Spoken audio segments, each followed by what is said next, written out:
Guru Kripa Kevalam. Namaste and welcome everyone to Satsang today. Sadguru Shri Muji Baba Ki Jai.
It's like we are in a small tribe in the desert, and one of us has found a source of water which is the sweetest water that this thirsty tribe can imagine. But what is happening is that the tribe believes that the desert and the absence of water is its reality. So, how does this one who has come to this source of abundant, everlasting, unlimited water, how does this one bring everyone to this reality? So,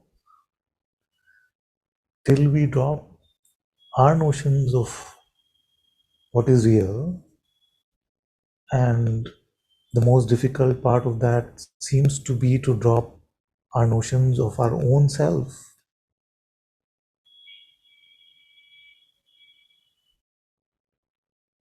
Till we get over our notions about ourselves, the reality of this water of life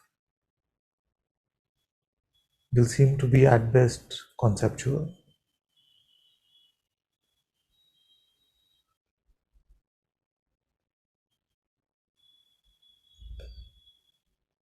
So I can whisper it saying, God is real, God is real, come, God is real. What about my stuff? No, you come. But I have things to do, responsibilities. He'll take care of everything, you come. No? Or I can shout and say, come fast, God is real, come. You see? But till we don't let go of that which we are holding, it will seem impossible. So that's why along this path, if we can meet someone that we can trust, and even beyond trust, we can be devoted to them, then that is greatly helpful, because for such a one, you will be willing to let go. Willing to let go. So this is what satsang is about. And I realize that every satsang I tell you something else, that this is what satsang is about. But really this metaphor rings quite true at the moment.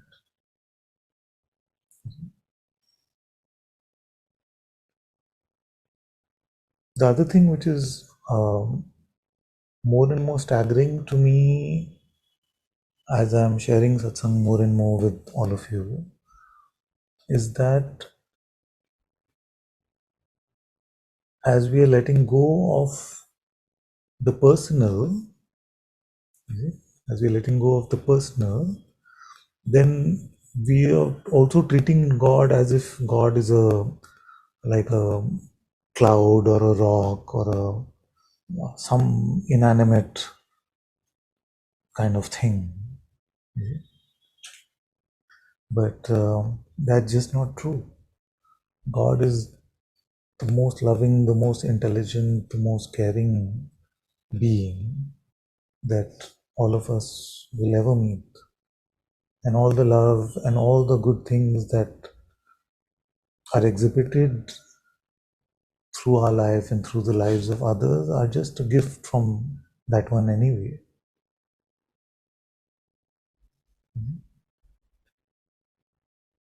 So don't quickly go through that and say, yes, yes, presence is here, but then, yes, but I am aware even of that presence, so the I becomes eminent again. Yes, it's true that you are aware even of this presence, but take a moment and ask yourself, who is present? Whose presence is this?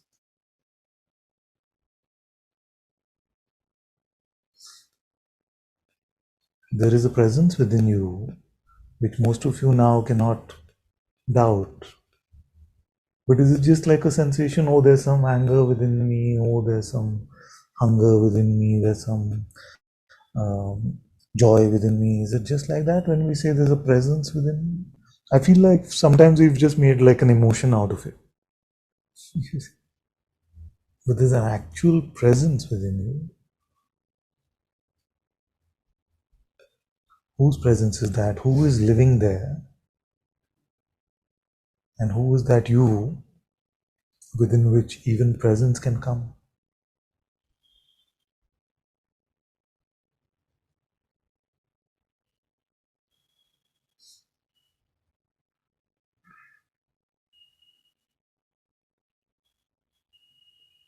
Whose light is it? In the light of whom does the sun shine?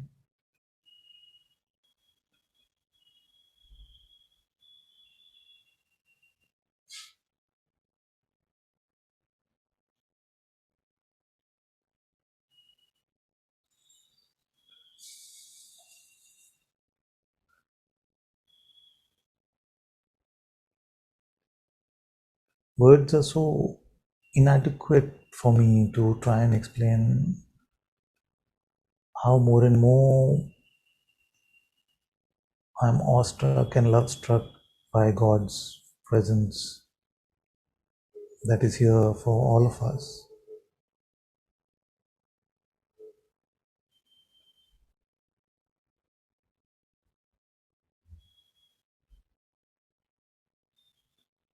How to even speak about it,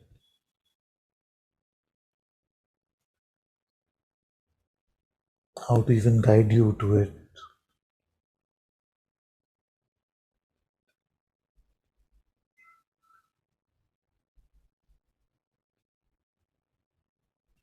how to teach you to love it, to be devoted to it.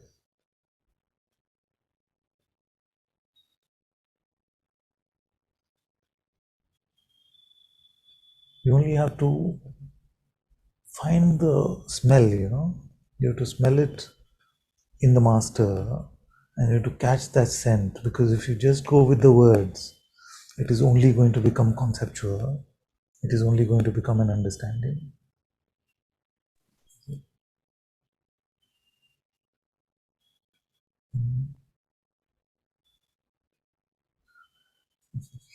To spot the fragrance of it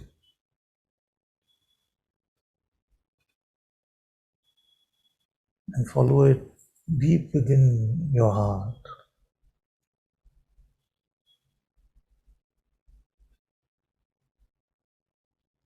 And as you follow it deep within your heart, know that your mind will try to make a very noisy room out of it. You see? Your mind will try to make you special. The mind will try to make you scared. The mind will try to make it all about the non-existent you. It will play all of those tricks.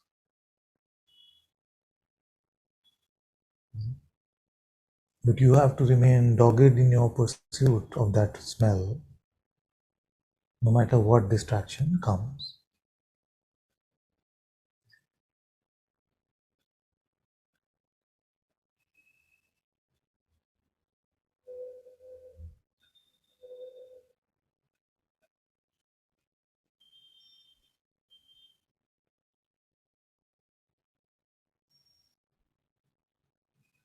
Aren't we astounded by the fact that there is a presence within ourselves?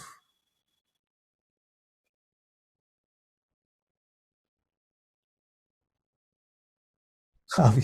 Aren't we? Actually, what happened before Satsang, the broadcast started it, that they made this beautiful mint lemon drink. And I was just doing this. And I said, this is so stunning, it's so beautiful. It's so beautiful. And then everybody was just like looking at me as if I'm a little strange. And then I was really wondering whether do I really live in a different world? And there's no way whether I can confirm this. But even the slightest thing looks so beautiful and stunning. And I was just saying that, the best things that are available to us are just free. I know it's a cliche, but also if you just look at it, you see, everyone can look at the same sky, you see, and the sky is beautiful in day, at night. Anytime you look up, it's astounding. What even is this? What even is this? Then you look at a single plant, a single flower. It doesn't even have to be nature. It can just be a building and you can look at it and say, wow, what is this?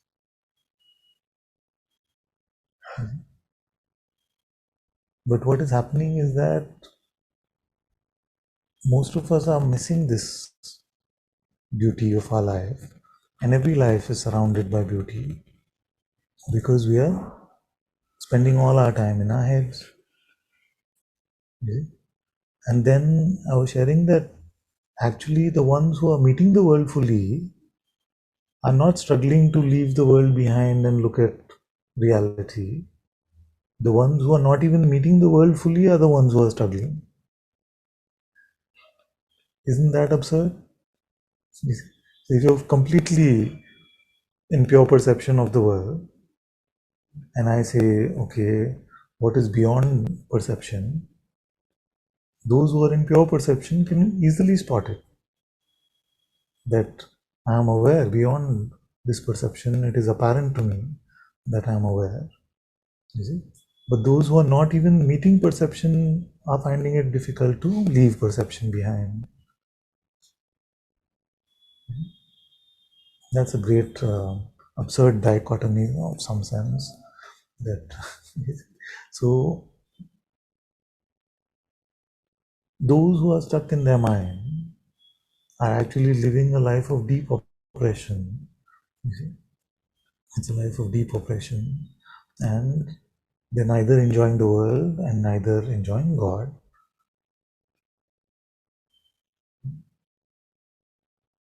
That is why it is very important to snap out of it. Snap out of it.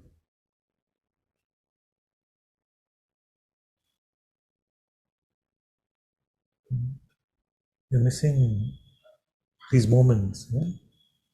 These moments. Every moment is bringing so much beauty to us. Are we living like that?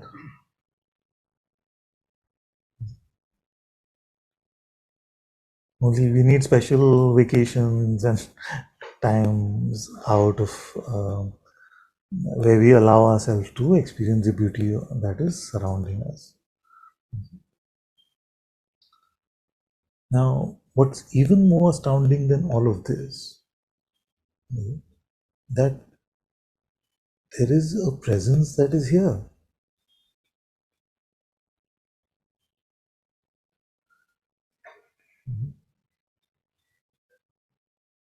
I'm speaking completely literally. Don't make it poetic, metaphorical, future. I haven't got it yet. None of that. No? You exist right now.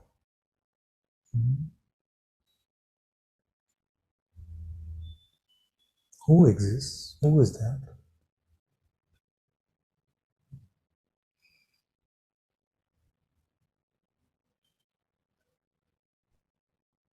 The only presence is God's presence.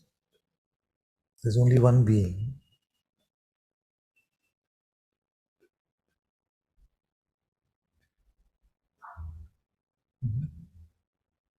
So the human ability to push this elephant into a tiny corner of the room and pretend that that one doesn't exist and go on leading our life, you see, as if this one is not real, is called Maya.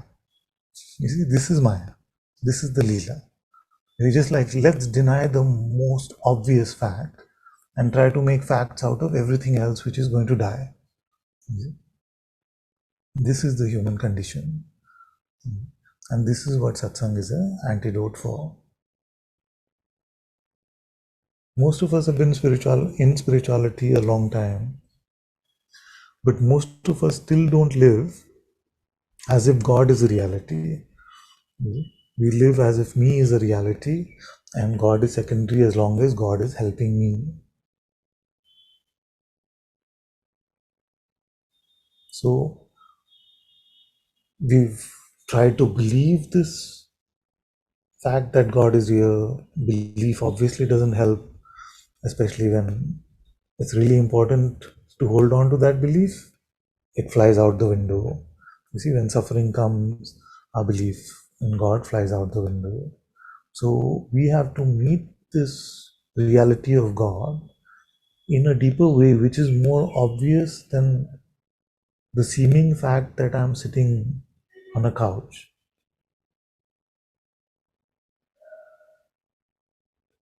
How do we make this reality so apparent to us that it doesn't remain a question of forgetting, just dependent on our belief system? Because that is what God has been relegated to, a belief system. You talk to most of our brothers and sisters in the world, they will tell you, some will tell you, I do believe, and some will tell you, I don't believe. Look at what God has been relegated to in this world. In the light, in that light in which the world shines, in the world, that light has been just become a belief system.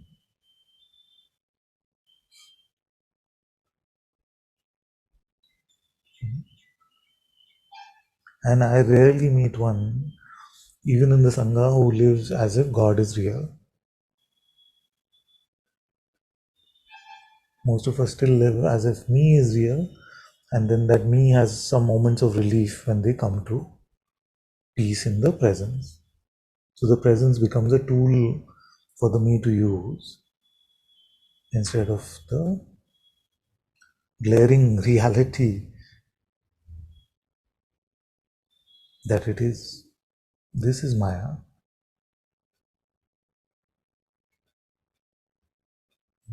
So till we don't break out of this cycle of avidya, which means to basically have the wrong beliefs. Ignorance is nothing but having a wrong set of beliefs, is avidya.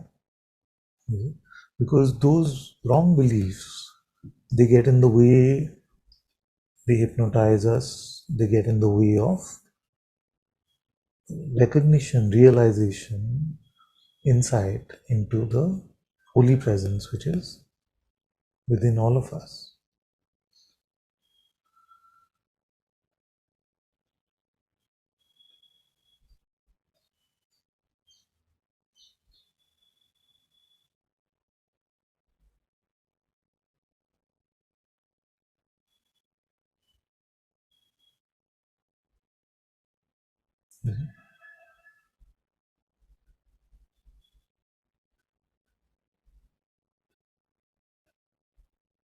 When we come to the presence, who is primary and who is secondary?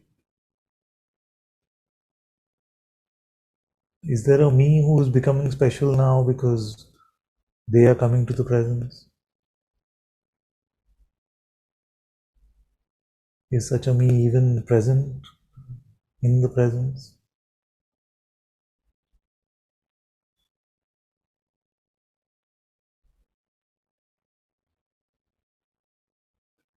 So Maya is upside down world.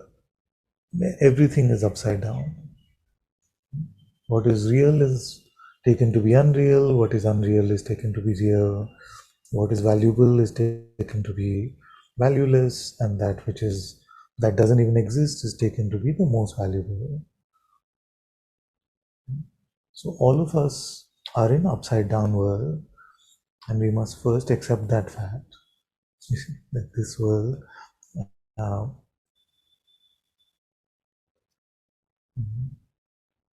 something is flickering on the screen in upside down world. So uh, this to accept first, so that we don't try to squeeze God into our existing constructs of right and wrong and true and false.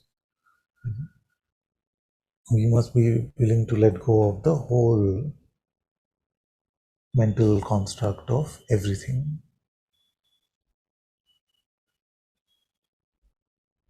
Everything has to go.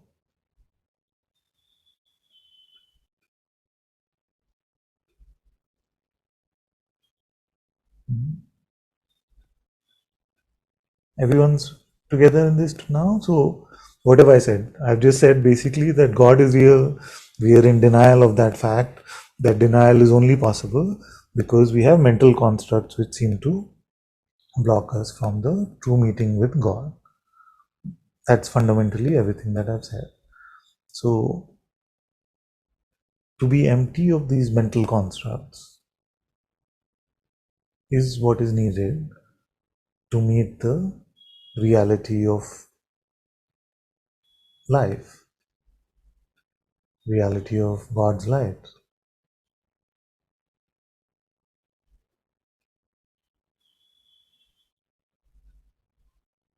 How many of us are still trying to squeeze God into our ideas or get God to conform to our ideas? How can God be like this? I can't believe in a God who's like this. You see? So we made ourselves God, and then we are asking God to be a certain way so that then God is worthy of our belief.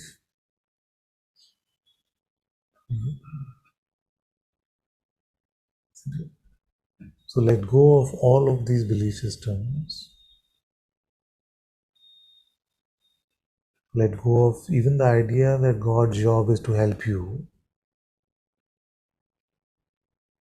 Know first that you don't know anything at all.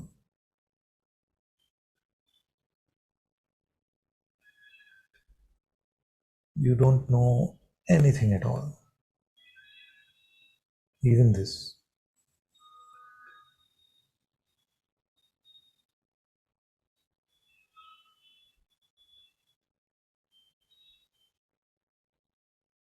At this point, your mind will resist with all its might because it's invested all this time and effort in making you somebody, something special, telling you that you know a lot, you deserve some things, you're entitled to things. All of that has to go.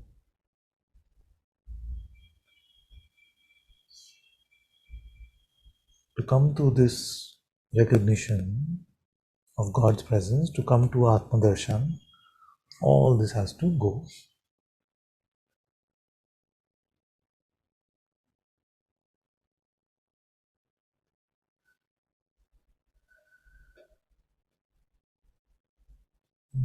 And quite literally, please take this fully literally, you cannot know anything.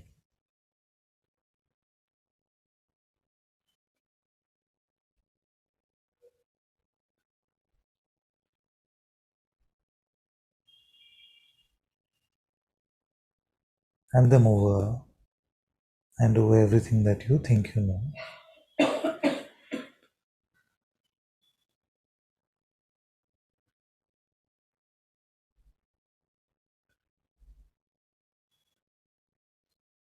Tell me something true.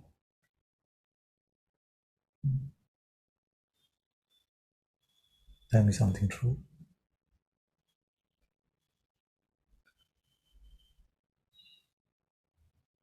You don't know a single thing. Not even that you don't know a single thing.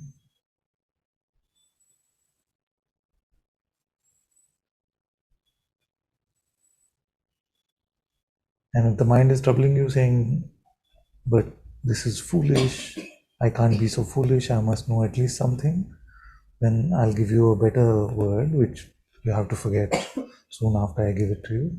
This is not foolishness, this is innocence. So return to this innocence.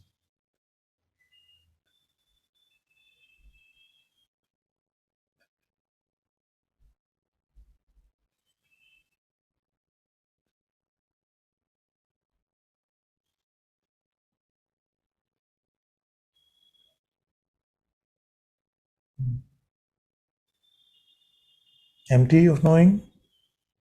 Let's put our hands up. Empty of knowing?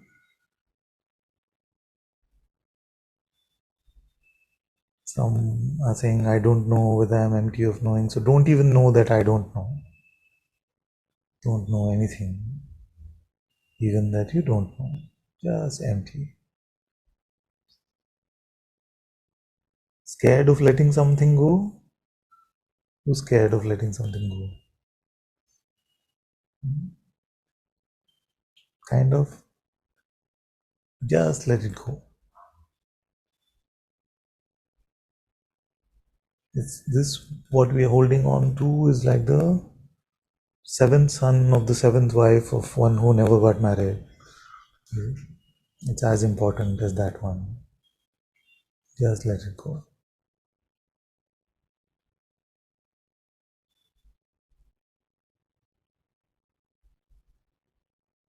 It is not true. It is not meaningful. It is not relevant. Anything that gets in the way of your discovery of what is real is avidya, is untruth, is ignorance.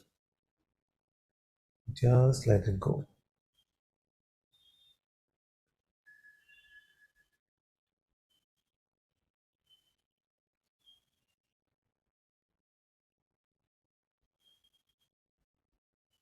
All your ideas about how life should be, could have been, will be, or would be, they have to all go.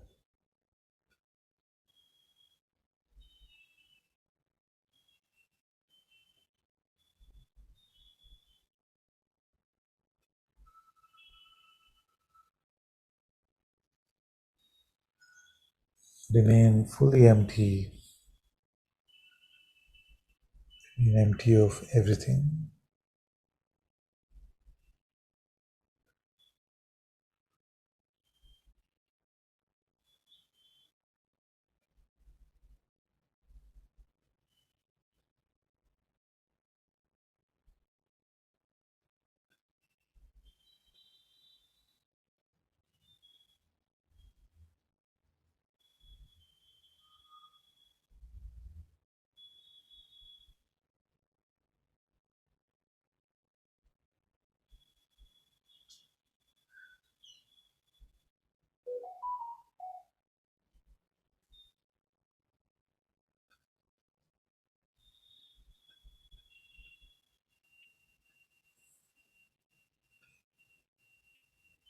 When we are empty like this, that is our only chance.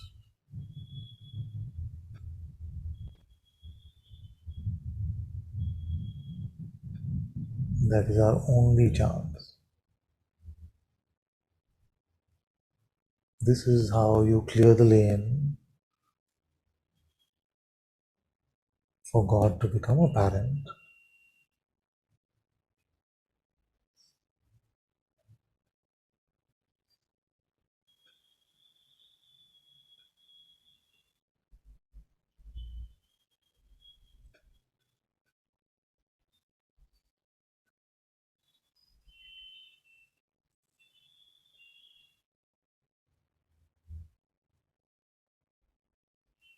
Now your mind will conclude one out of two things.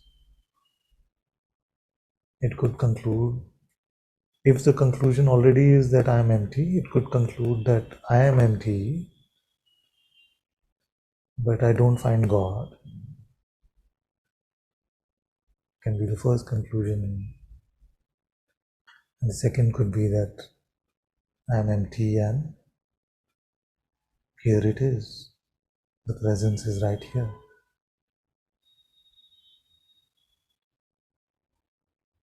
Remain empty of either of these positions, because either way, all that you can do now is to continue to remain empty.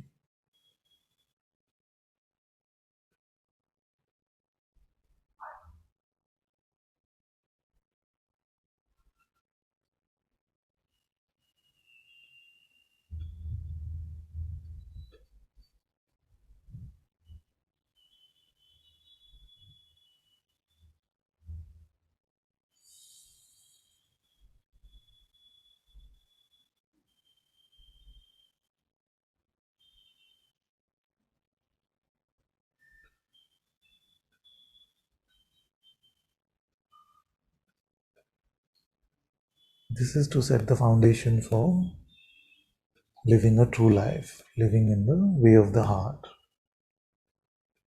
Because as you make this space for God,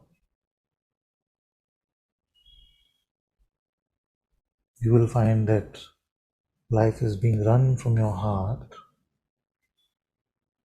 not from your head.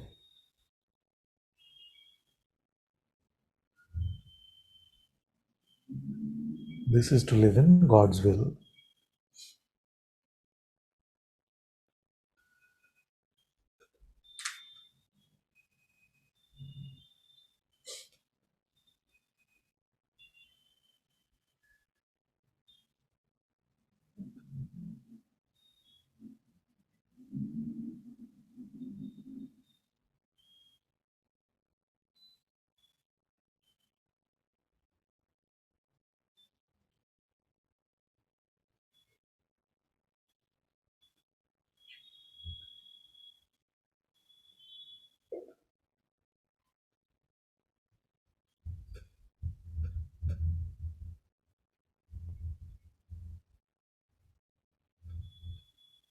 As you continue to remain empty and let the presence guide everything in the world, including the movements of this body, there may come a point that the heart starts speaking through your mouth or for you.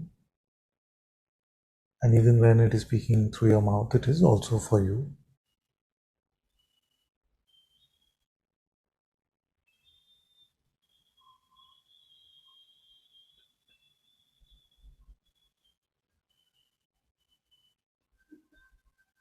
Those who live like this, we call them free. Those whose heart is speaking in this way through their mouth, we call them a sage or a guru or a master.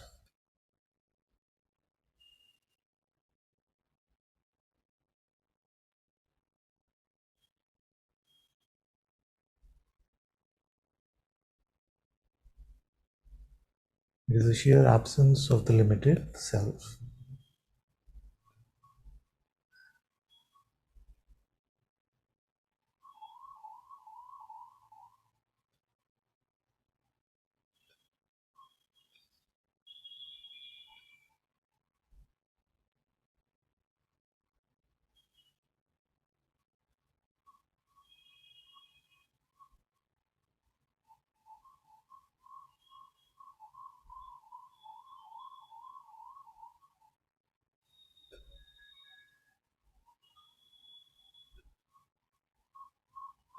So now the mind is tempting some of you with thoughts of self-concern. What's happening to me? Am I getting this? Can I live like this? Is it working for me?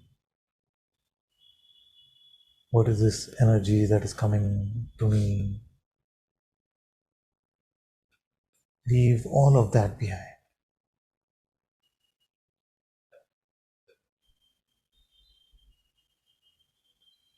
Nothing else is meaningful, relevant, important.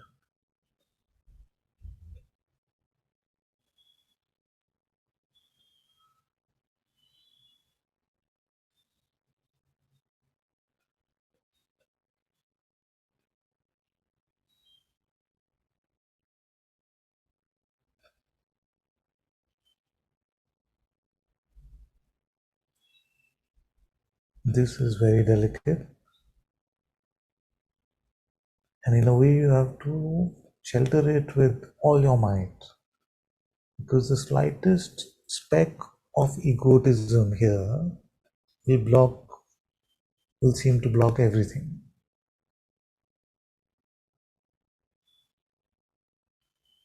Don't get involved in any story. Don't know what anything means.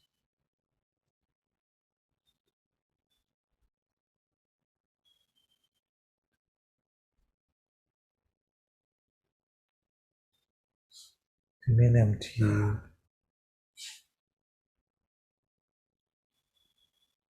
no matter what the temptation is.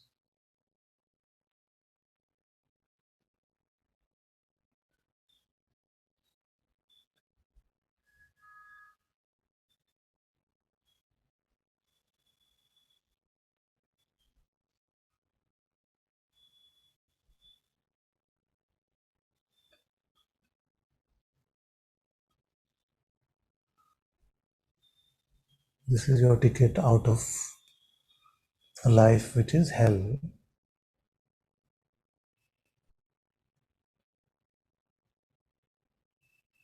So we have to stop now trying to beautify hell and get out of there.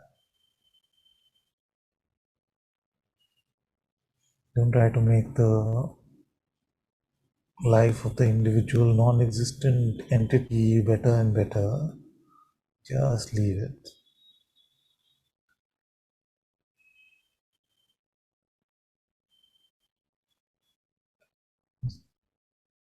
Hell is nothing but the idea of separation.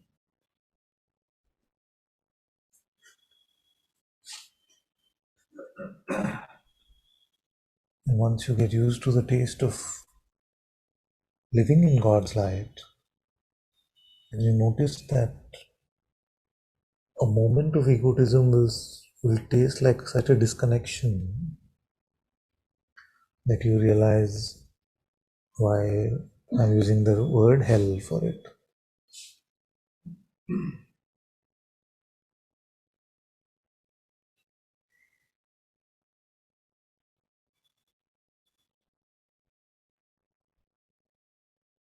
You've been trying to give God a room in your house, but now you have to hand over everything, and God wants the whole universe.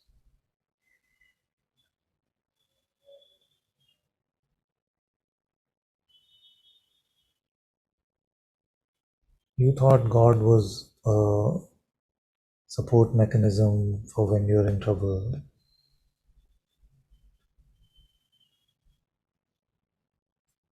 You missed the fact that God is the only living reality.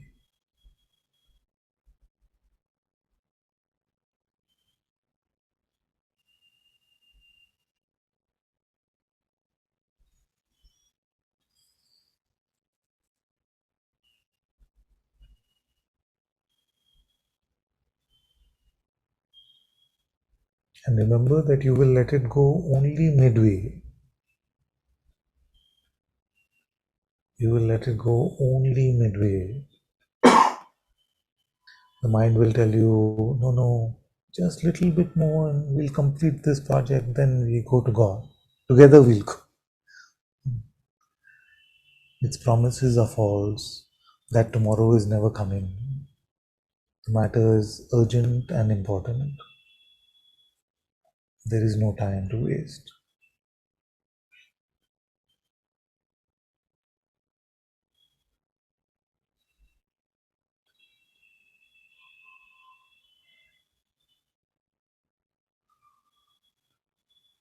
Whatever the temptation may be, get over yourself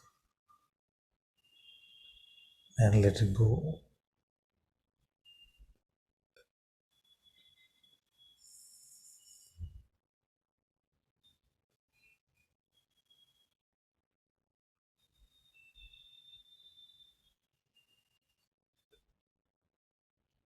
This voice is only calling you home from within.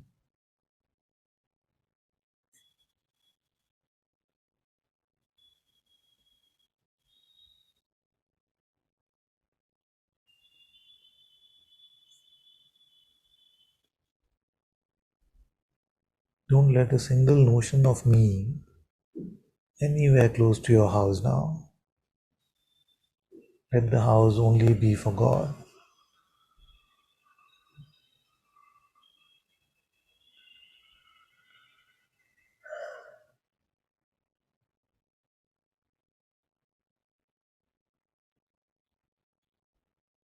It's not a state that you're going into.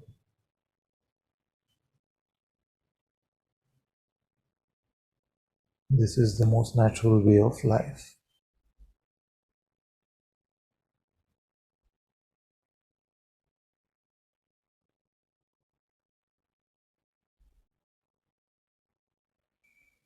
This is to live in the darshan of the Atma within.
So, like this, our life becomes fragrant with God's light.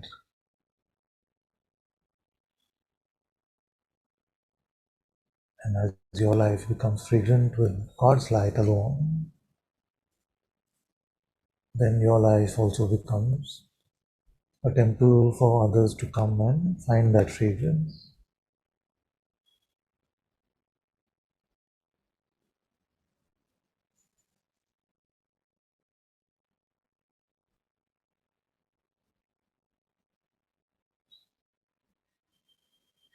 We want to all help our brothers and sisters in this apparent world,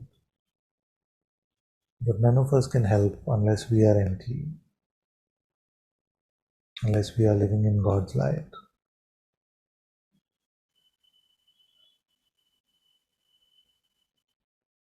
And as you live in God's light, you will receive guidance on how to help.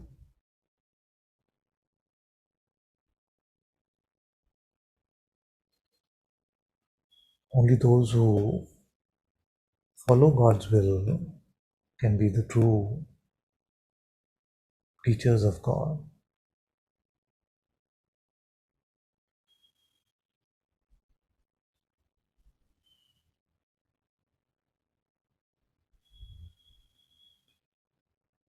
Only those who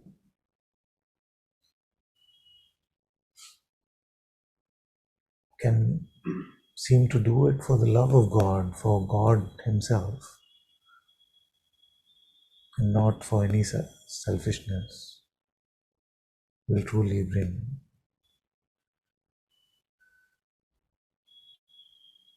the brothers and sisters to God.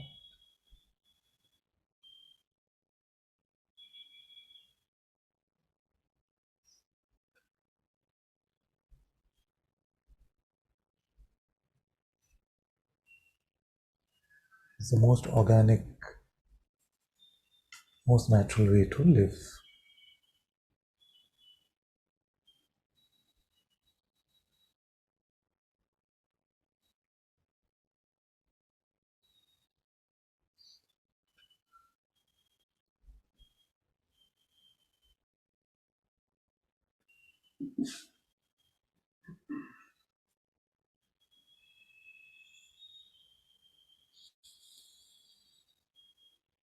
Carry a big sword for doubt. Any notion that now starts with but, just chop it away. We spent enough time, everything has been explained. Now is the time for letting go with all your might. Escape this cave of darkness. Live in God's light.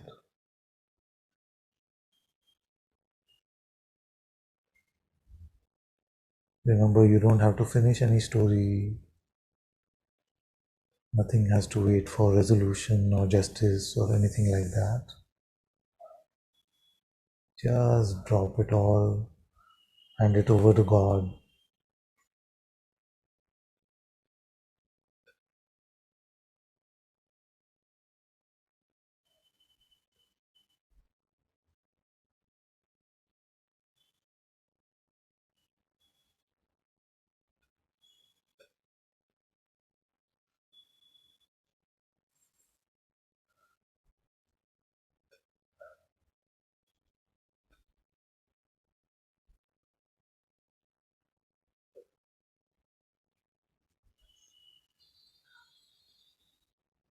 If you have an iota of faith in your master, you will do this with all your might, everything at your disposal.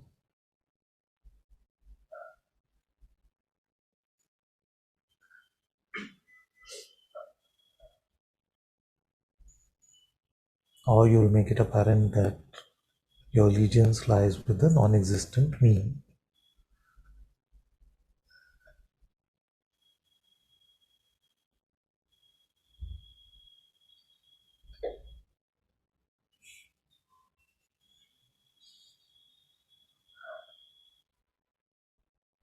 Now is the time.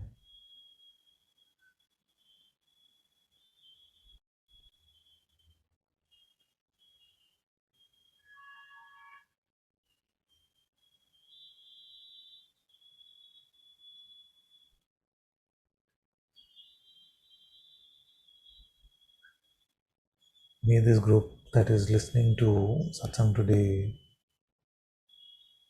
explode in the fragrance of God's love and light.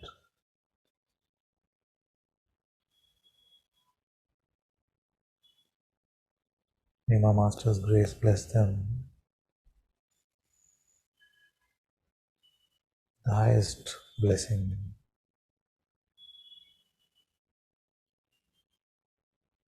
When temptation comes, May it hold no power, and even if we are swayed by it, may it be only for a moment.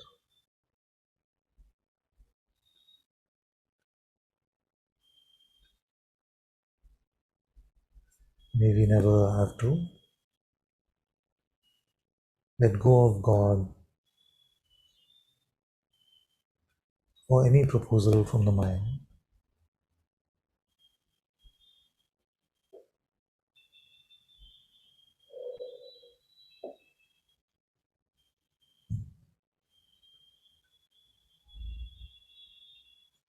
May all of us infect all that come into our presence with this love and this light.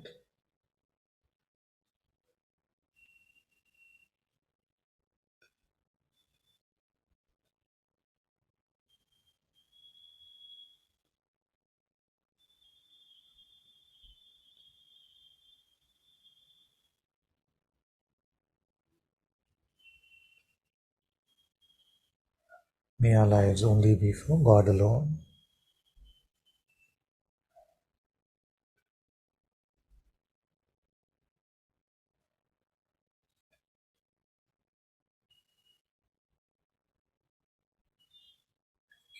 Thank you.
Some hands have gone up. Let's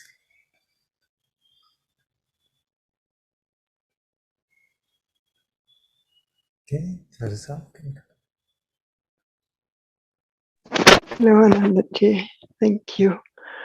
There is a lot of pride coming concerning sexuality and my relationships to men. And I feel that I'm constantly overlooking something, that I always need help to from outside, that I'm not, there's the feeling that I'm not able to let go. And yeah.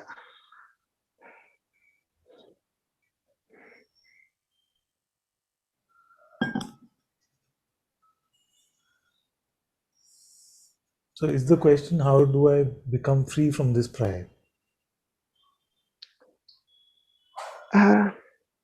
I'm so identified with this situation. It's like I can't observe Okay, it. so, okay, let's see. Now, let's do a practical examination of this, not a theoretical one. No? Mm-hmm. So, just open your eyes and look at me. Now, your job is simple. When I count to 3, at that moment of 3, you have to be identified. Okay, so 1, 2, 3. You identified? No, no, So, in this moment, if you're not identified, did we do any magic? Did we do any tricks? no.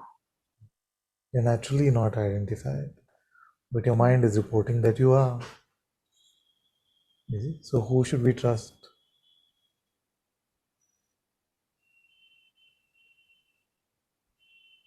Yeah,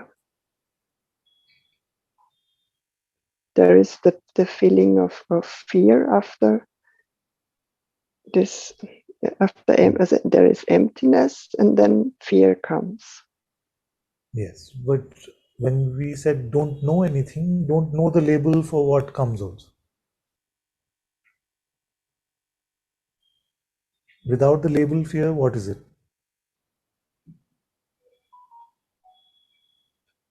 A feeling. Without the label feeling, what is it?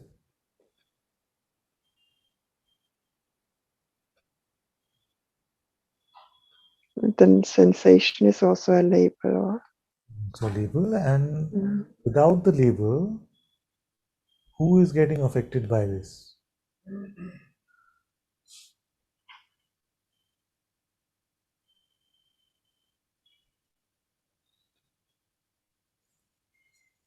no one. You see? So our conceptual knowledge is basically our pride, because what does one need to know when God is truly present? Mm-hmm. You see? So pride means a denial of God and a supremacy of the limited one. You see? But A supremacy. we give supremacy for the me, to the me, rather than to God. And in that supremacy being given to me, then this me has to know things. And to know things, we need labels. You see? Empty of this kind of conceptual knowing, tell me what is the trouble? You see? But fundamentally, what we have to throw out today is the self-concern. Self-concern means, is God here or no?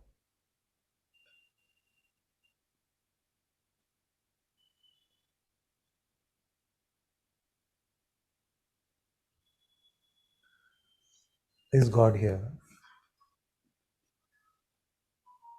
Yes. And if God is here, then what else is important?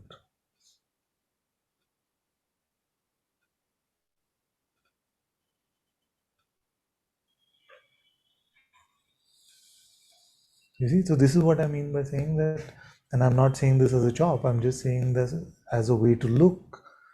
But this is what I mean when I say that our self-concern becomes the way in which we get into a denial of God's reality.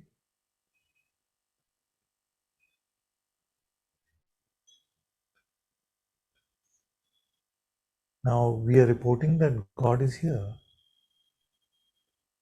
And if God is here, what do we have to fix or understand or know?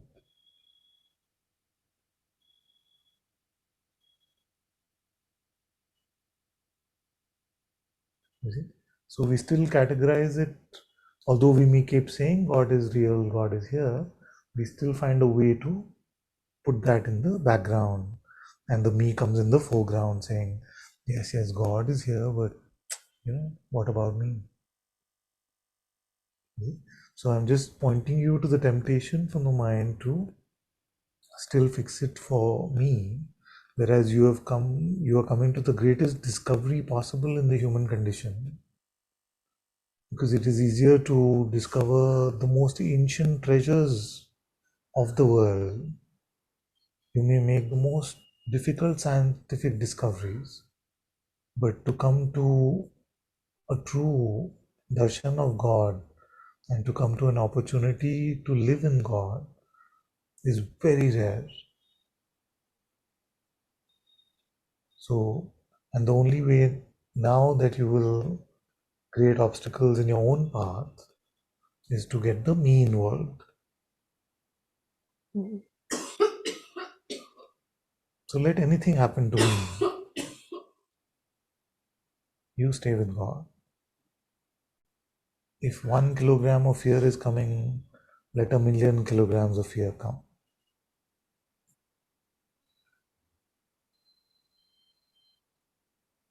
You don't have to fix, you don't have to solve. You have only one job, which is to be empty of yourself and full of God.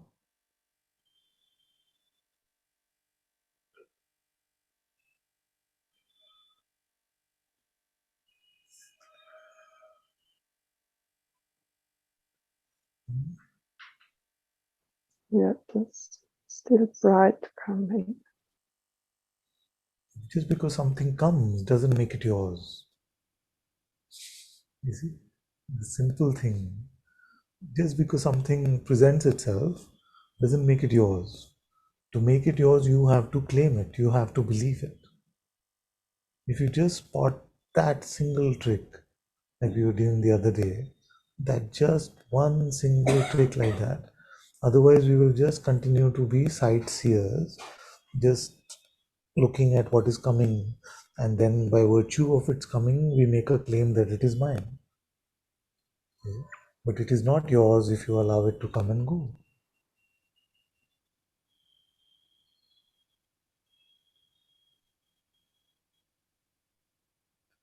Is every bag on the airport conveyor belt yours? Sometimes, sometimes it seems like this, that I'm always in this, that the So, seer is always how in do the you thing make it outside. yours? How do you make the bag yours, the one that you think is yours? How do you make it yours? And believe in it. You see? No, in the airport, how do you make it yours? It's true, actually. To take it. You see? You label it, you say it is mine, you have your name somewhere, or you have Mm-hmm. your things in it.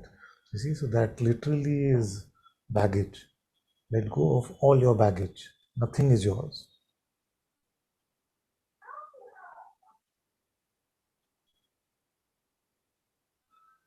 But everything will appear, present itself. But because it presents itself, you still have the ability to not make it yours.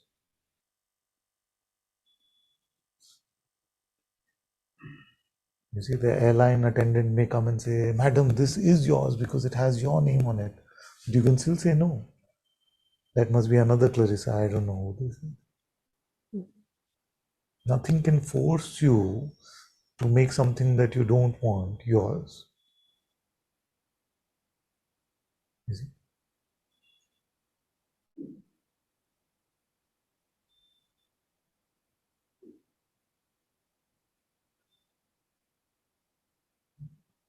Yeah, thank you. Very good, very good, very good. Thank you. Because this is the key, you see. Otherwise, the mind will always present these things. The mind is always full of pride and self-concern and nonsense like that. You see, so if by its presentation we are stuck, then there's no way out of this. But you're not stuck. You see, just stand with your hands folded, let everything come and go. That's it. If by mistake you pick up something, don't think more about why you picked it up. I should not have picked it up. Don't pick up more stuff about picking up stuff. Just throw it. Forget it.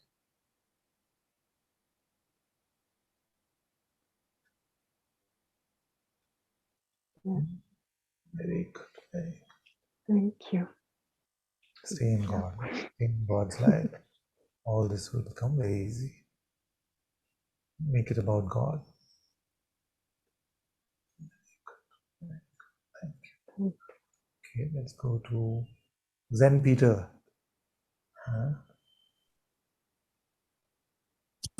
Hello, Father. Can you hear me?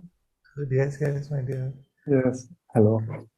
I just want to say what you said before in your words. That it's so obvious that there's not the slightest doubt, and there's not even a proposal from the mind coming. And still, what resonated very much, I think it was in last Wednesday's satsang when you talked with Atma, was a thing about the battleground. And then that there's only one battleground, and this battleground is about believing the next thought. And this resonated very much because this battleground is always here somehow. At the moment, it's like I'm often laying awake at night, and this is always the opportunity for the mind to try to come up with all kinds of proposals. Yes, yes. But what has changed is that this battleground is somehow welcomed, because the borderline between the temptation of the mind and the heart is seen so much more clear, and it's also so clear that nothing can force the heart to go through those temptations. And so this is somehow strange, because mind is coming, but when it's coming, it's sometimes it's even welcomed, or it's not, there's no fear anymore that this is overwhelming or so. Yes. This has a little bit changed, and this is beautiful. Yes. Very good, very good, very good. Yes. So this is the key, that there is only one way to be in denial of the reality of God and to live as if God's presence is not apparent to us. And that way is to be under the hypnosis of belief in a thought. You see, the hypnosis of belief, not the hypnosis of just attention. So that doesn't hypnotize us. When we buy into the notion, then we live as if me is real and God is not. So that is the molecular level at which the battle is happening. Because we can all say that my life is for God now, I surrender to the Master fully, all of these things we can say. But if we don't win that molecular battle, then the infection of the false is still spreading. You see? So the disinfection happens at that level where thought presents itself and you let it go. It's as simple as that. You see? That is the antibiotics. Just let it go. Yeah. You see? Because unless we are doing that, everything else that we are claiming is all rubbish. All our other claims about our life being for God and all of that is rubbish, because moment to moment we are denying God through falling for the hypnosis of a thought. Yes, exactly. You see? So it's very important for all of us in spirituality to recognize the true battleground where this battle is being fought. You see? So this is very, very good. I'm very happy to hear this. Yes, I cannot say that there's no hypnosis, but the hypnosis is, it's like it's seen that an involvement is happening, or the hypnosis is somehow grabbing, but it's more seen, and this, yes, in the battle, this borderline in the battleground, it's seen more clearly, and therefore it's easier to just to step back into the heart and into the emptiness. And sometimes the prayer, the Jesus prayer helps, and sometimes it's just it's always something different. Maybe it's not always, but it's often something different that's helpful. Sometimes it's just the breath, sometimes it's Ram, and sometimes it's the prayer, but it comes very naturally. What is helpful, the tool. Yeah. This is very nice. So if you were to extend the metaphor a little bit, and remember that it's just a metaphor, but to be rid of the enemy in the battleground is to remain empty. To remain empty now, all the tools that you need for battle are now with you. You see, we've co-opted everything that could be in service to God now with the Atma Darshan Samadhi. So you use the breath, you use your prayer, you use unconditional love, you use presence. Everything is now available to you to let go of the temptation which the thought is offering you, and you can seek refuge in any of these. Any of these are good enough to seek refuge in, to remain open and empty truly, and not allow the mind to convince you of your limitation, of your separation. So this is very good. The second point I wanted to say is here, sometimes when sleep does not come at night, then except that the body is a bit tired, I actually enjoy those times a lot, because it's win-win. In deep sleep, I'm very intimately with unperceivable God, and in waking state, I'm very intimately in communion with the presence of God. So it's win-win. Whether sleep comes or not, it's all right. You see? So don't have to necessarily force sleep to come, because when we force sleep to come, then more it runs away from us. So just say, okay, Mr. Mind, go on with your business. I'm happy to be in God's presence, even if I'm up for nights. It's okay. Yes. It's a bit when I'm awake at night, it's a bit like, okay, battleground. Yes, yes. It's very good. Very good, very good. All my love, all my blessings. Thank you so much, Father. Love you so much. We love you.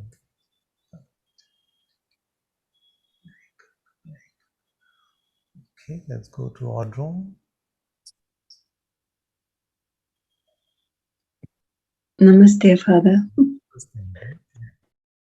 Well, I hear you. You said today that there's nothing to know, Yes. and I know, but still somehow some confusion is here. I want to clear it, because last Friday I couldn't attend the satsang, but I listened and re-listened it on YouTube. And I can follow you. I think I feel I can follow you. But sometimes when I try to understand, Yes. and the last confusion which came up, I don't know why is being and why is presence. I see. I see. It's like I maybe just mind kicks in and I'm I don't know. This is good. This is a good one. Do I have to know? Let's see. Let's see what happens. Let me try to shed some light on it, and then let's see. Because this is not one of those confusions where it is like a battle of concepts, and sometimes you see. So, firstly, I'll say that if it was about something that is said in satsang, then I would say that even if I was to listen to my own satsang, I'm sure I would end up very confused. You see, so because every concept is used, sometimes opposites are used, sometimes you have to steer this way, sometimes you have to steer that way. So you know that it is not possible to create a coherent, linear, logical framework for what is being said in satsang. And it is more important to grab the fragrance which the master carries and try to meet that fragrance through the words that are being spoken. Um, so that is firstly, but this confusion I feel like is very good because it is an invitation to shed light on something which is only possible to meet intuitively, and I'm always up for these invitations to try and guide you to that insight which you can have intuitively. You see? So uh, let's start very simply. Do you notice the presence of God or your presence in this moment?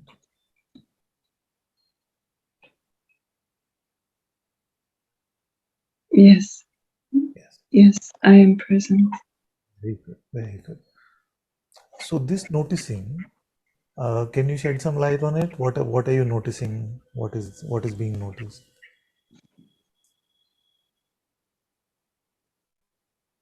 It's like a pulsation, Yes. vibration, I don't know, pulsation, I would call it. Perfect. Perfect. So I like to use the term, and it's very popular in Indian spirituality, to call this the primordial vibration. You see, the primordial vibration is what you are noticing. Now, can a vibration be noticed everywhere?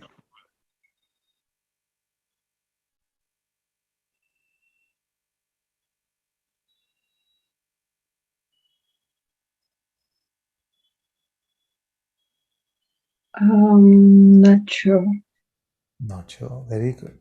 So what will happen is that if, although this, so this is where it can be met only intuitively, although this primordial being is everywhere, its presence is experienced like the hand of God or the tip of the iceberg, as I've been calling it, so that we have a chance, being attached to name and form, to still be able to come to God.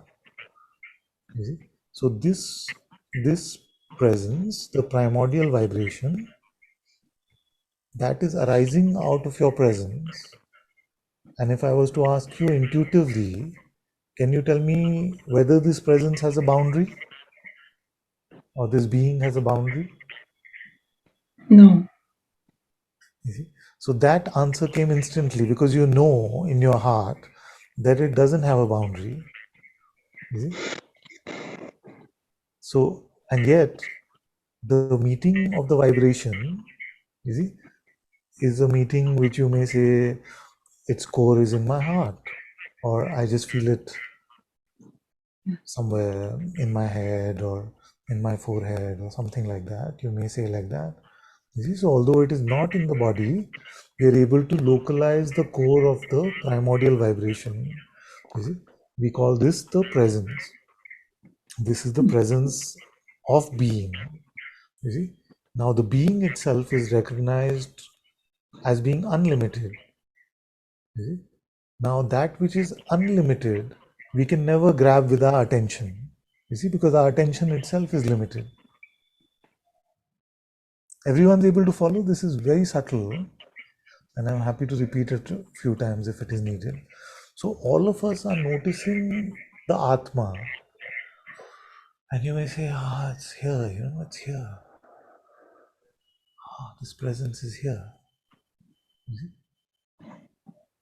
And if I say, what is the boundary of this being? You say, there is no boundary. In fact, to put it in space would be silly. It is beyond space. But this you can never get in a worldly way. You can never get it through your attention, through perceptions, through imagination. You cannot meet it. You see? But instantly, intuitively, you have this insight that it is boundless. You see? So although God's presence is met through God's vibration, you see, the primordial I amness, the Atma itself, but the Paramatma, where the greater reality of God, where Atma arises from, you see, that is met purely intuitively, but in the light of this presence. Because otherwise, we would just be speculating that this being is unlimited because we have no tool. With attention, we can never meet something that is unlimited.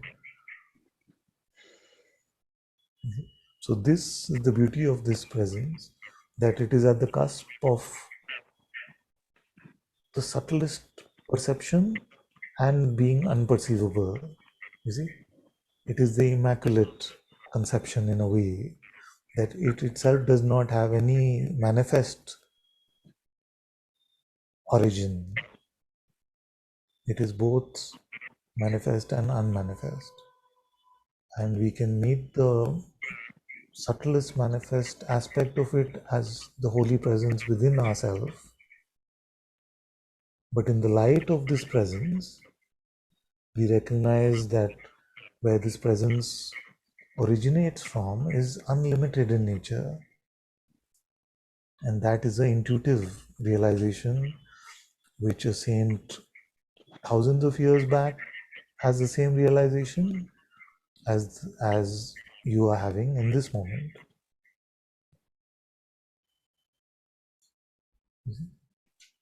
So it's very, very subtle realms of spirituality, and as we are blessed by being empty of the mind, we can even meet and have these conversations.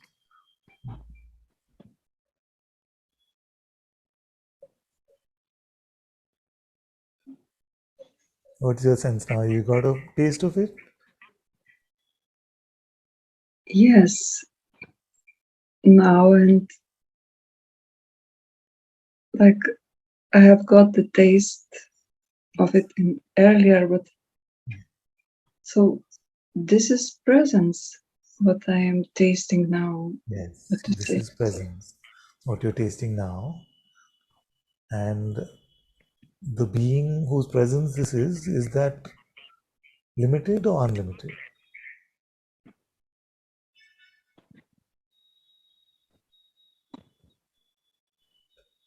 No, it's not limited.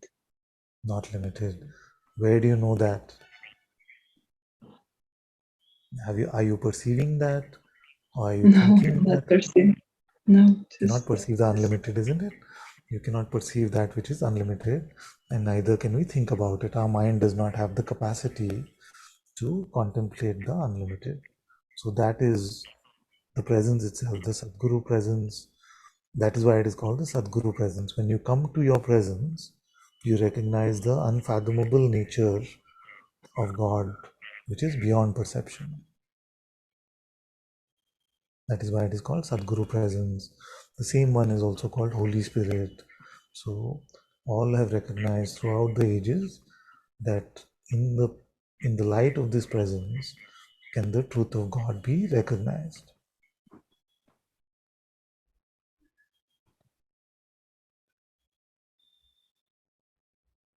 Very Very good. Your eyes are telling me that you're not speculating. You're truly meeting this. This is very good. Thank you. Very good. Bless you. Bless you.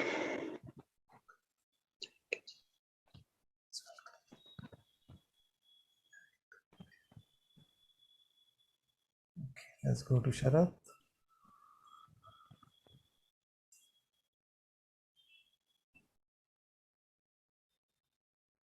Thank you, Master. Yeah, you're welcome. Actually, there was some question, it vanished. Yes.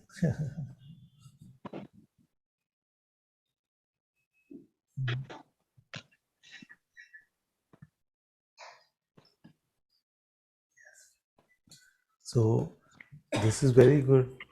Question vanished. We don't know what to ask. In the absence of the question, in the absence of the intellect, what remains?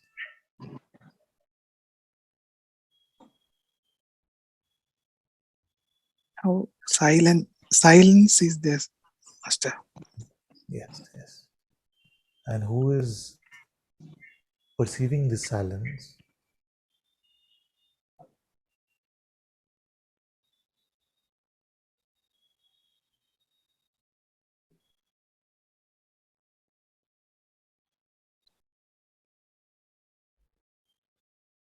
I don't know. There is nothing. Something is not there. Even I cannot say it. It's witnessing something. Yes. Yes. It's beingness or core of myself. Something which Yes. is not beyond the words. Very good. Very good. Now, it is not possible if you were in the hypnosis of the question, it is not possible to have the insight that you're having now. You can try it. Try to get involved with some thought from the mind, some judgment from the intellect, some invitation from the intellect to try and understand something. But in any of those, the insight into the beingness which is perceiving the silent intellect, the beingness which is perceiving the silent intellect, or that which is aware even of being, this insight would not be possible. So it is more important to remain in this insight, even if the intellect feels like it is confused, not making progress, getting stuck, all of these things, just let them go. Don't worry about any of that. And remain empty like this. In this emptiness, all that has to flower is going to naturally flower. But if you don't keep the field empty, then the flowering cannot happen.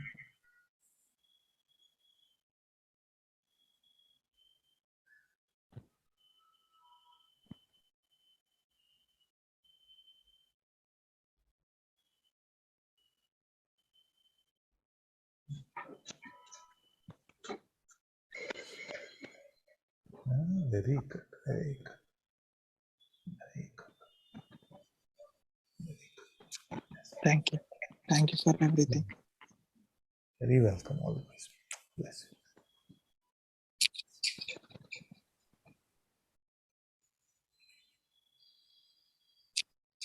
All my love, all my blessings.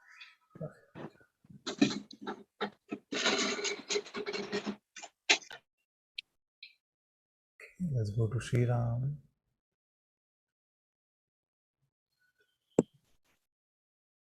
Hello. Hello, my dear.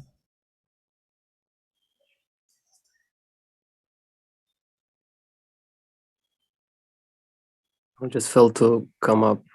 Didn't come up for a long time. Yes, yes, yes.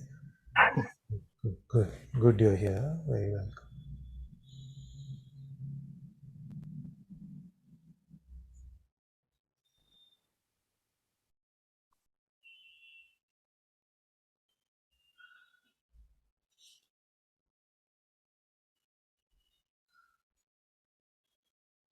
What is your sense of what has been shared so far in Satsang today? Were you able to join earlier or you just joined?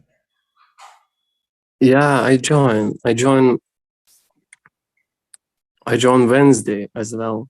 And Peter was talking about that battleground, and somehow it was here as you said about your son, and when he never says no, Yeah. it says tomorrow. Yeah. Yeah. Something with this. Very good. Very good. Yes. So if we postpone letting go of the mind, we postpone the living in God's light. And under the mind's hypnosis, we don't realize that there is nothing more important than that. Nothing is worth exchanging living in God's holy presence with some idea about what I have to do and what I like and what I don't like.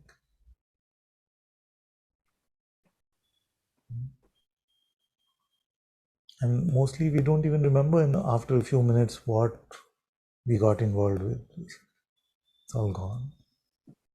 Like Guruji says, no? What was your problem 3 problems ago?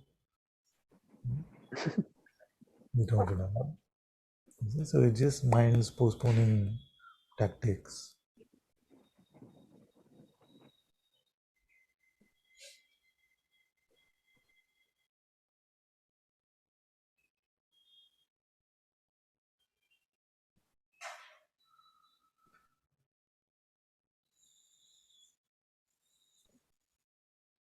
So I'm not sure if I have some question or something. So sorry, you wanted to say.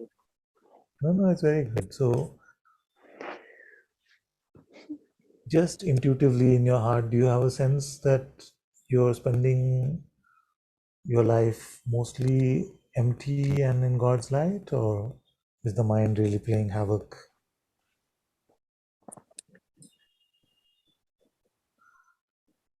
I feel that this is the most important, and kind of a lot of what's happening, and some old habits reappeared, and something like this, like that, but they come, they go, and this somehow pervades, or something like this, just shows itself. Very good, very good. Yes, yes. So this is beautiful because this is as far as any instruction, any pointing can take us. As we remain empty, then just grace works upon us to deepen our life in God's light.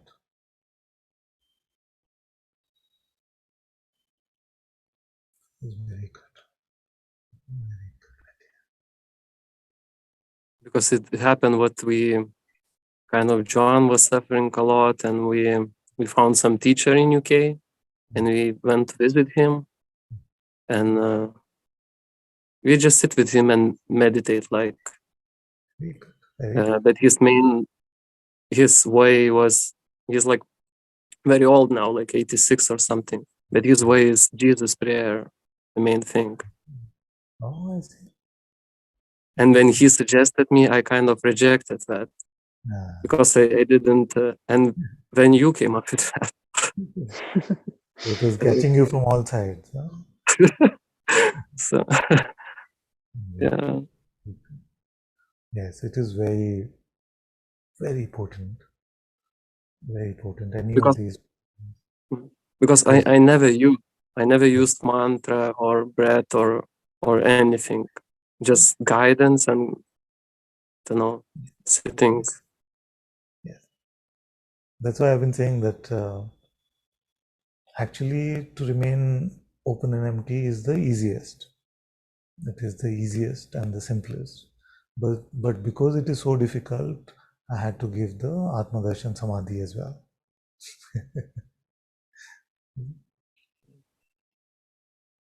Because I tried, I said that I don't know, somehow. Yeah. So that which That is the, sinner part, maybe. that yes, that can push some buttons, of course.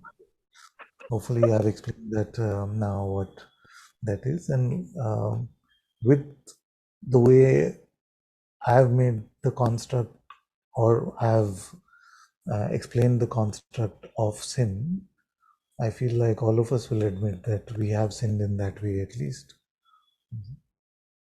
When we pick our own mental understanding over God's guidance, when we want to do things our own way over waiting for the presence to move this life, when we decide for ourselves what is right and what is wrong without God's light making it apparent, then that is the error which is for a long time in so many traditions referred to as sin.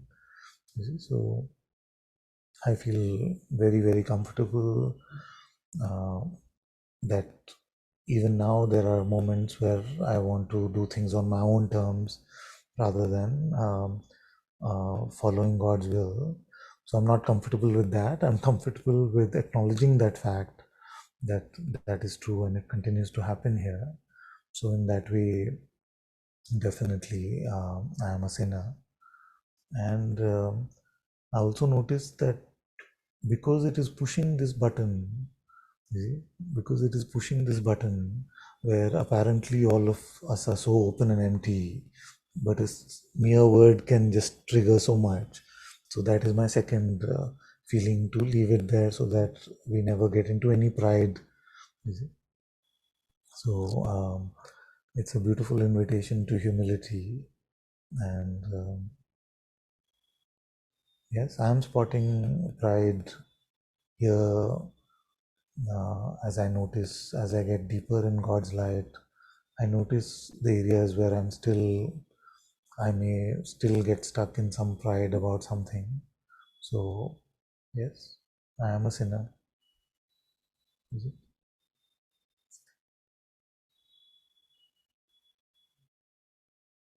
Yes, but I can understand, like in all the prayers we had at home and things like that, there was one word which I hated. No, I said "मैं papi" in Hindi. They say papi, and papi is not the Italian papi. Okay? This is the papi is sinner, and I always hated that word. I'm not a papi. I'm not a sinner. But now that it's been made apparent to me what this error is, what this sin is, I have to admit that it's here. Is it? It's here.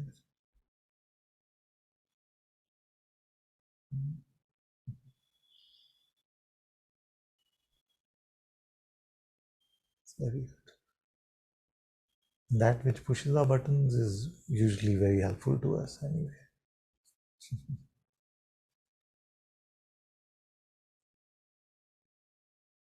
It's interesting how it seems nothing is almost affecting and touching and like that. And then you ask, so let's like expose like or something what it is, show me. And then shows, no. Not that. Just a three-letter word, no? Sin. Just a three-letter word has made us dance. So many of us.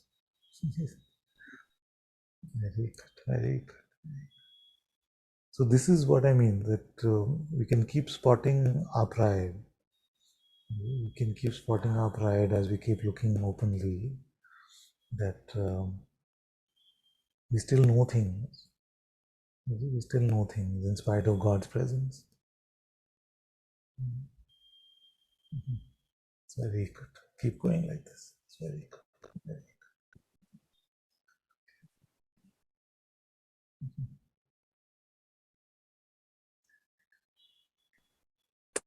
Thank you for this. So welcome. So welcome.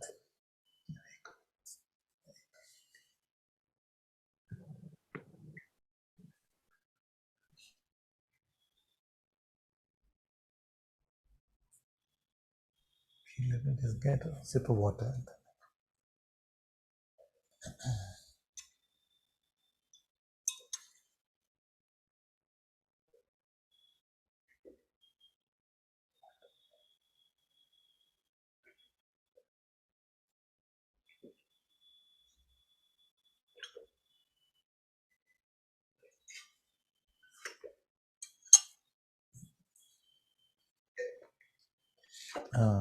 This is what Nitin was saying, no, about the chat.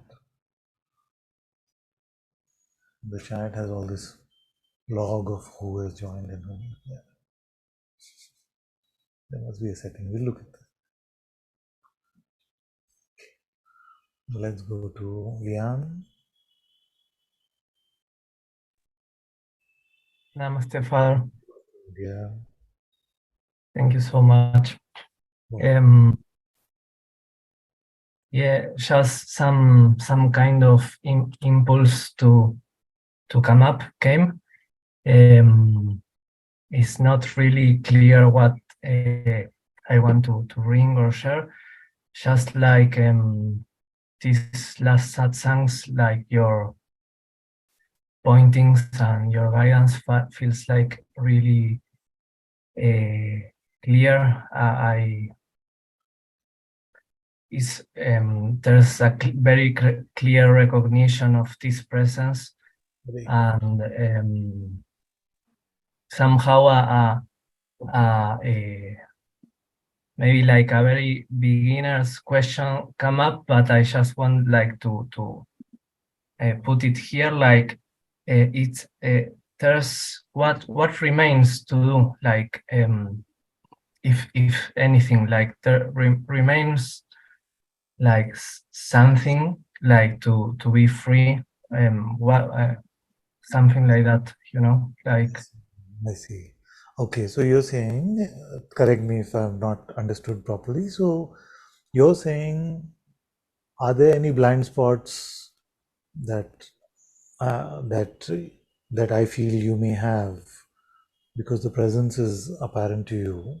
So what is left for you to transcend or overcome or find? Is that the question? Yes, and somehow like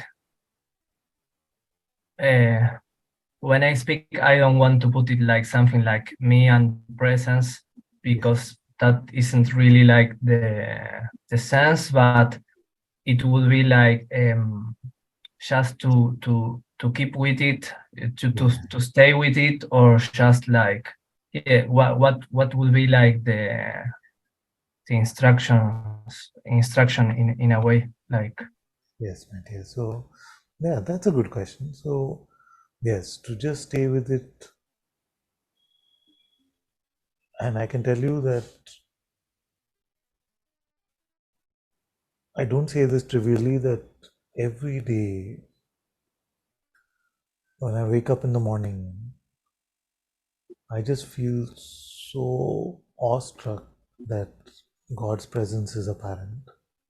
And I just feel like I'm such a child, a novice, a beginner on this path, that and yet grace has blessed me so beautifully that God is met here, is felt here. So I don't feel like any of us can ever, or at least I cannot ever say that I've come to the end of this. Like Guruji says, it just gets sweeter and sweeter.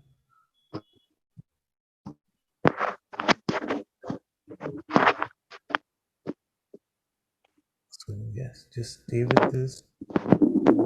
Remain in the beginner mindset. You see? Yes. Because if you ever get into any sort of pride that I know this, I've done this, then that will become just dust in your eyes. So just with as much humility, as much head bowed down, and gratitude to God for making this possible. Yes. Something that you've been saying, like this is moment to moment, no? That really like, can you hear me? Yes, I my see. dear. Sorry, there was Yeah. some disturbance, but now I can hear you well. Yes. Well. You've been saying like this is moment to moment, no? I feel that like resonates very much. Like honoring this moment to moment, and like that this battle we were speaking about is like moment to moment, no? But it comes also like at the first part of satsang, when you were guiding us and like pulling us inside. Presence feels so like beautiful and powerful. Then maybe like with questions and speaking, like here attention like goes a bit outwards, and there is maybe the notion like when you guide us like inwards, it feels like the most beautiful thing, you know, like and there's the notion like there's nothing in the world that can bring, you know, that joy. But maybe there's the notion like, I don't know if I can like live like that, you know, in the world, so to speak. Yes, like, but I don't know. Yes, Yeah. yes, I hear you. I hear the question. So that is where moment to moment comes in helpful. So we don't know whether we can live like this forever. Nobody knows. You see? But what do we have? We have this moment. Now, this moment, would I rather live it in the mind's darkness and separation and limitation, or would I rather live it in God's light? In God's light. Now, this moment, how would I rather live it? So that's what moment to moment, thought by thought, is what I'm trying to convey. So we don't have to worry about the permanency or whether we can really live like that always. Don't have to worry about that. But just now, this is where the battle is. God is here, but the mind is offering us something for me. I have the power to let it go.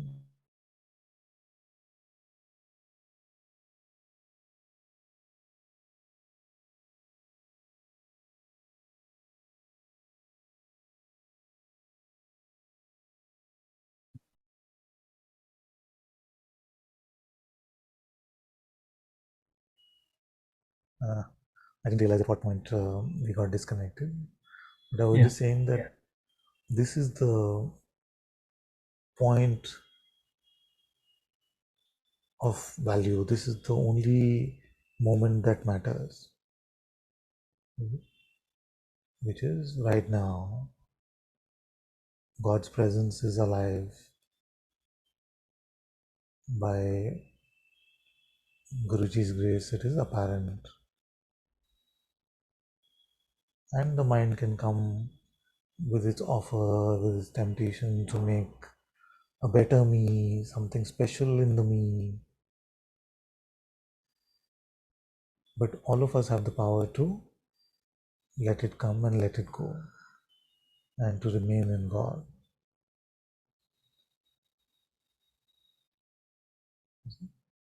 So we don't know what it will be like tomorrow. I don't know what it will be like here tomorrow. I just know that in this moment, it seems like the most obvious choice to let go of this limiting voice, to let go of this whisperer of darkness. You see, sorry if it's sounding too dramatic, but it just seems like that. This whisperer, like that, and just remain in the ease, the holiness of God's presence. Doesn't seem like at all a difficult choice. So this is the prayer, this is the feeling that may God always keep us in His presence, in His light, because we can't really predict, none of us can.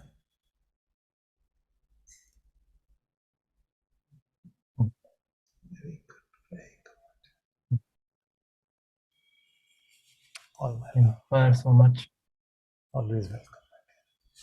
Thank you. Very good, very good.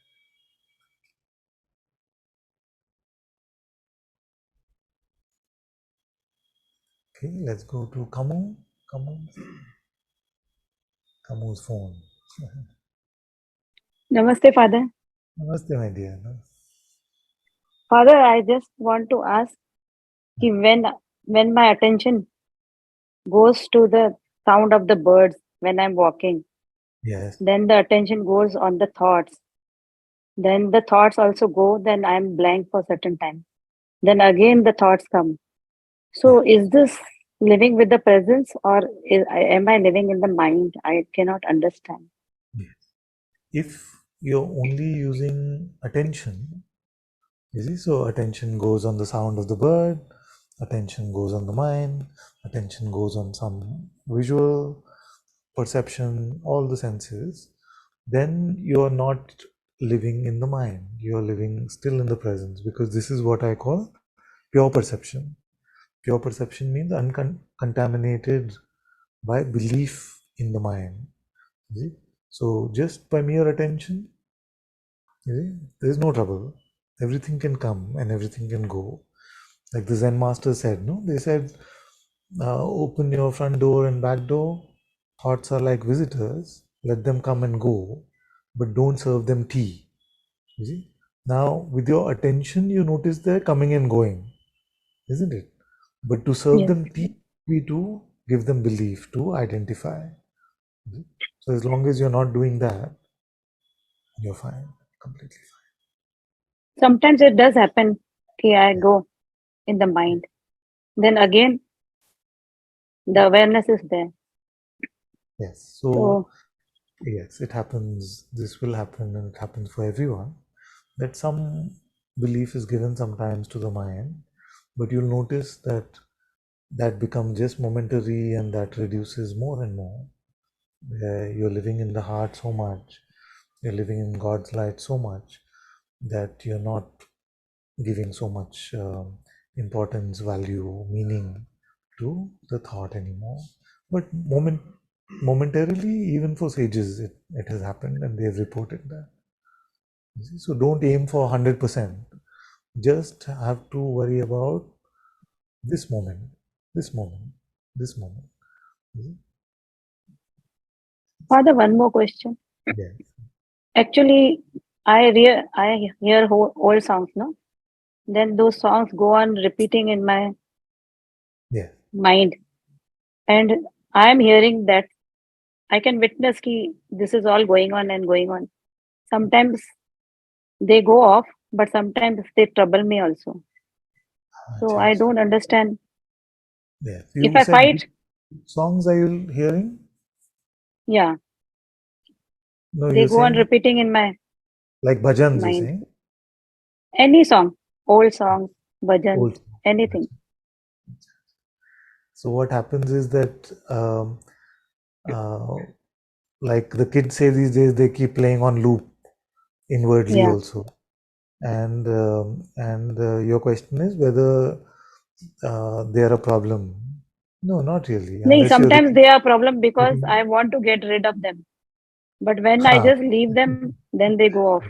yes, yes, yes.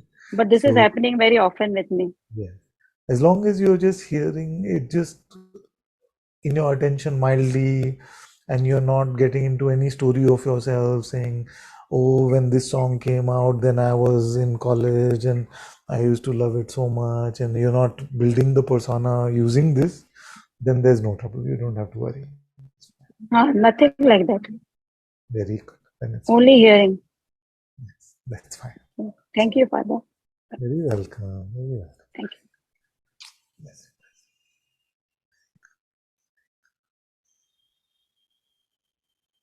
Okay. Last one is Beatrice.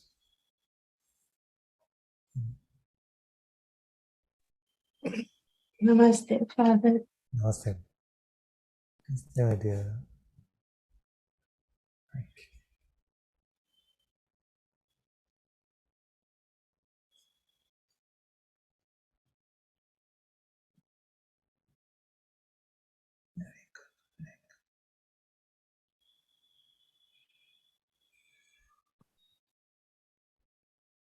Father,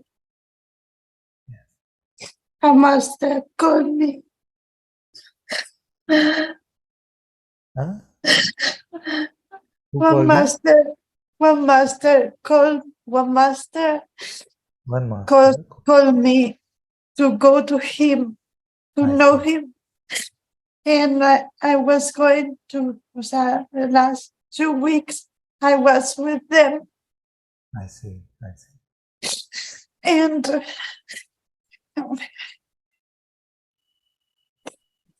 he told me that if I want to be his student, I have to leave you and Muji also.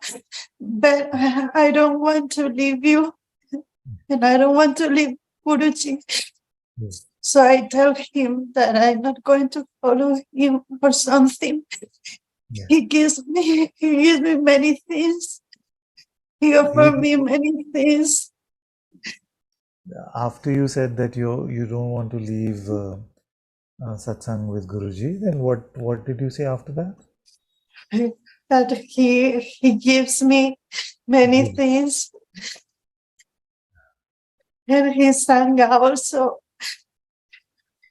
has been very careful, also taking care of me very much.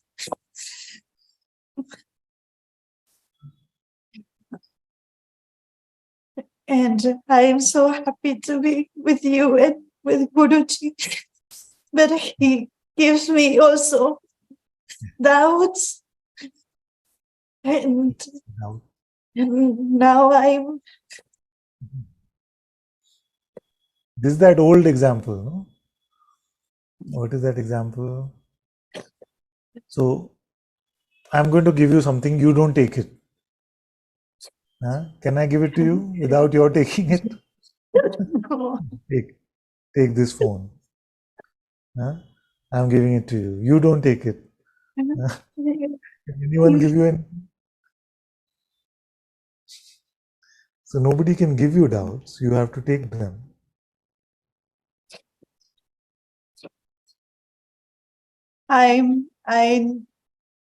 Since I've been there, I'm like trying to see clearly.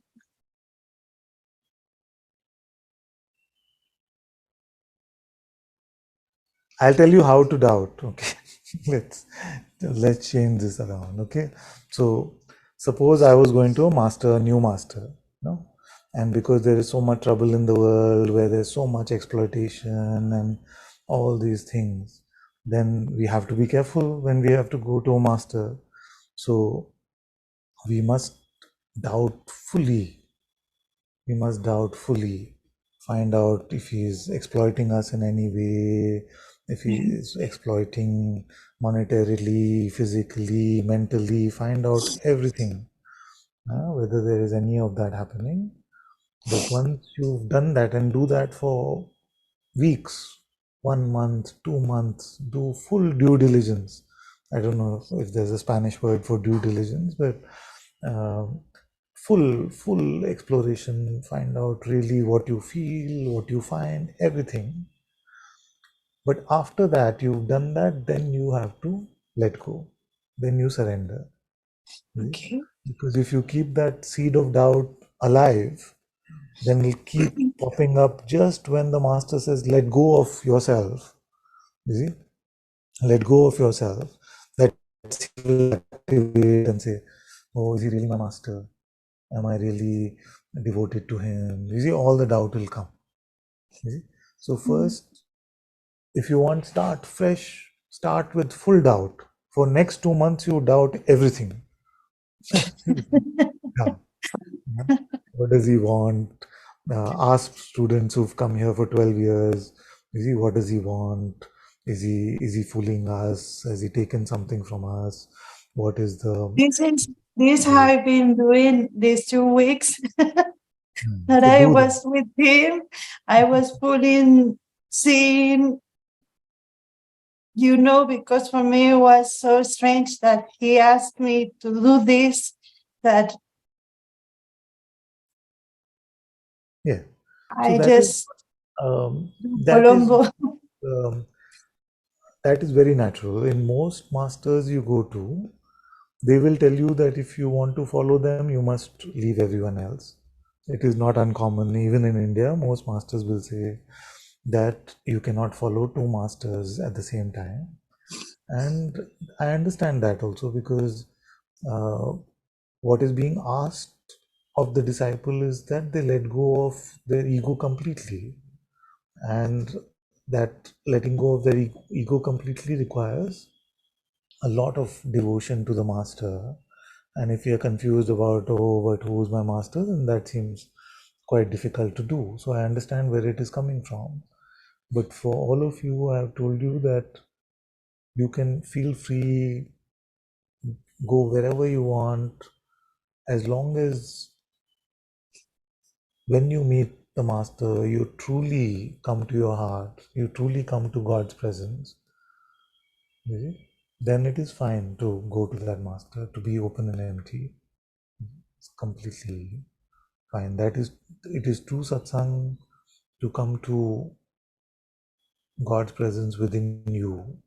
And all external masters are just servants or instruments of that presence of God. You see? So, and maybe I treat you all much more like grown-ups. So I tell you that it's okay, go. You see, it's okay, go. Go find out where your heart feels God's I don't presence. want to go, Father. No, I'm not sending you. I'm saying that you can go and try out. You can go and experiment and see where you meet God's presence the most. And if you go there and you feel like, yes, it is here that I feel God's presence the most, and you're not visualizing, you're not imagining, you're not falling for any sort of perception tricks, and your heart truly, you can smell and you can confirm that, yes, this is where God's light is most apparent. Then and if that master says you must leave all other masters and stay with me, then you have my blessing for that. Full, any of you have my blessing for that. Because there's nothing so great about Ananta. He's just one of the chota mota, it's called in India, like a small minor sadhu type teacher. So it's no big deal. You see, I don't have any delusion of grandeur that I am some great master or teacher or something like that. So if you feel Father, that, I've been with this master 2 weeks, and yeah, I really see that you and Guruji, you show me that I'm not the person, and you are showing me God. Truly, it's not yeah, fantasy or something. yeah, I don't have to leave my town and go to live with anyone or anything. yeah. Then It's what is the not, trouble? If this is clear to you, then what is the trouble? because he made me choose. And now that I tell him that I'm not going to go, to him. He is telling me that I'm not going to wake up, you know. Yeah, And without this going is, to him, you cannot wake up. No? Is that it? yeah. God is never that. God is never limited himself in that way. He has kept only one instrument for us to wake up. Yes, I see this. That is not a fantasy. I'm truly living, transcending the mind. And Living, no, even when not I was living. Huh? living, Living. and even when I was there, many attacks from the mind was coming, and you helped me so much, and also Guruji, to stay in the heart. So So basically, no trouble. I needed to tell you. Okay, very good. I'm glad you told me, my dear. Very good. Thank you. I'll see you next week, okay?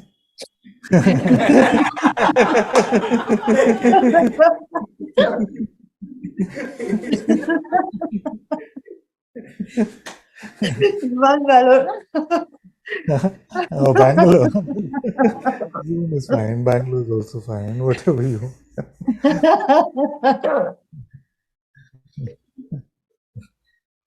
Very good. Very good. Very good. Thank you. Thank you. Very good.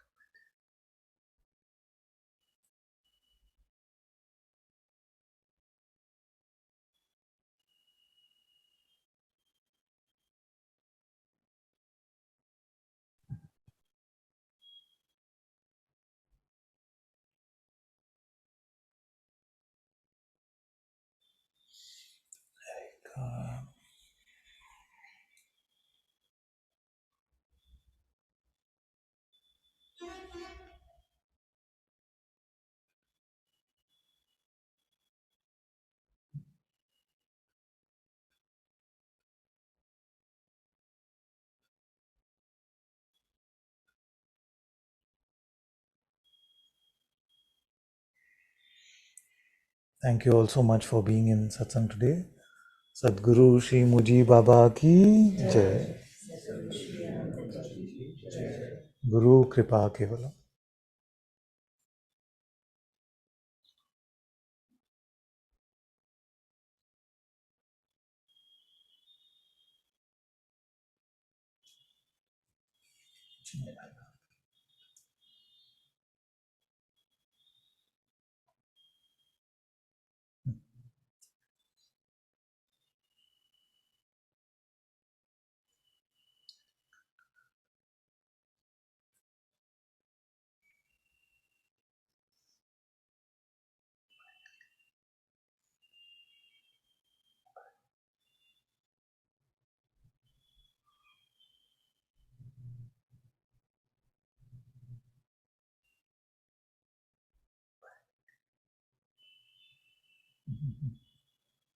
I was saying the other day that this can go on forever. No?